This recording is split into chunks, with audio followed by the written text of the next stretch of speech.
All right, what's going on? So obviously, we got 2K25 coming up, right?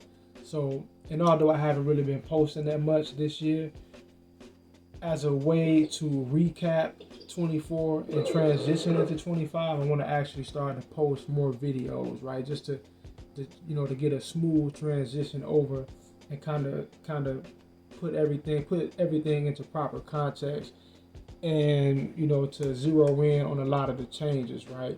So now, like I've been saying in 2K24, the way that the defense work, and particularly when you're guarding someone, but just in general, but especially when you're the one controlling the person that's guarding someone on ball, the defense is structured in such a way where it's made to make it easier for whoever you're guarding to actually score, right? So it opens up the court more for the offense, right? They're doing that on purpose in 2K24. That wasn't really the case like that in 23 or in any other 2K for that matter, where your defense was intentionally tampered down on, right? So now right here, I'm putting the clamps on this dude, and he's trying to put moves on me or whatever, but I'm still right there with him. He cannot get a clean look for nothing, right?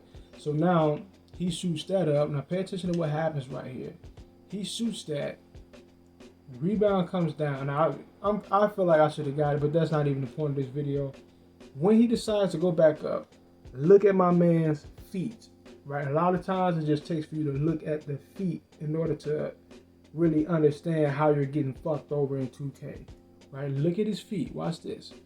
When he decides to go back up, where's my man at? Look at this. Did he take a step back, or was he basically forced into sliding out of frame? Right, he had the perfect defensive position. Look at this right here. There was nothing that he could do other than just kind of muscle his way through it and make it anyways, but he was going to miss this. This was an easy miss, probably would have gotten it blocked. But because the way that the defensive scheme is laid out, the way that it's programmed in 2K, you're forced into allowing whoever you're guarding to get more easier buckets. So he goes right through his body. He slides right through his body and slides way outside of the half circle and wraps around his back end, no homo. Now, typically how this happens is that you usually would not be that blatantly and obviously in front of whoever you're guarding. Usually, you would kind of have to be slightly off on the side or already kind of slightly behind them at an angle, and 2K will force you into swiveling around and allowing them to have that direct contact with the basket where you're not in the way. But right in this example, they actually forced me from in front of the guy into behind him, going right through his body, because it was already determined by the algorithm or by 2K's dynamic game balancing that the computer was actually going to score right here. There was nothing that I could have done about this. There was nothing that anyone would have been able to do about it, as you can see, because I'm in perfect position. The only problem is that my guy has his back turned towards him, and I couldn't force him to turn around, right? This is how 2K operates. Now, if this is computer, computer is going to be all over everything. They're going to turn around. Their defensive functionalities go a bit more smoother, right? But with you, because they're always trying to aid computer in staying in the game, because they have not really figured out how to thoroughly program computers AI to be a thorough and realistic challenge or competition. So they have to do shit like this right here in order to prevent you from just outright dominating the computer. Right, so again, look at this. He's just going right through his body. He's in perfect position. He slides way out of the paint.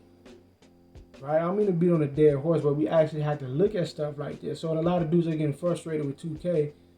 It's designed, the game is literally designed to cheat the user.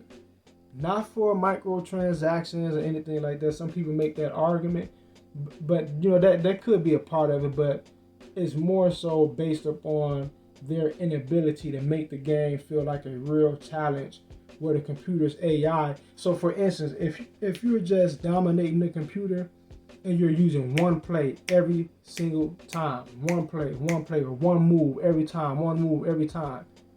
Computer is not really programmed to understand how to adjust to what you're doing and counter it, right? So if you're playing another person, you're doing the same move, even a dumbass eventually starts to go, okay, instead of going left, I'm gonna start going right, because every time he does this, this is what happens. With computer, that's not really the case like that. So what happens is that the game balancing has to step in, and so now when you're doing that same thing over and over again, the next time you do it, the game is not going to allow you to execute that maneuver with the same level of efficiency, because they're trying to clamp down on your ability to execute. Right? They're trying to see what I'm saying? They're trying to reel you in. So it's not so, it doesn't get so generic and mundane when you just busting computers' ass relentlessly like that. Right? But that'll do it for this video. I got a lot more coming up, man. Peace.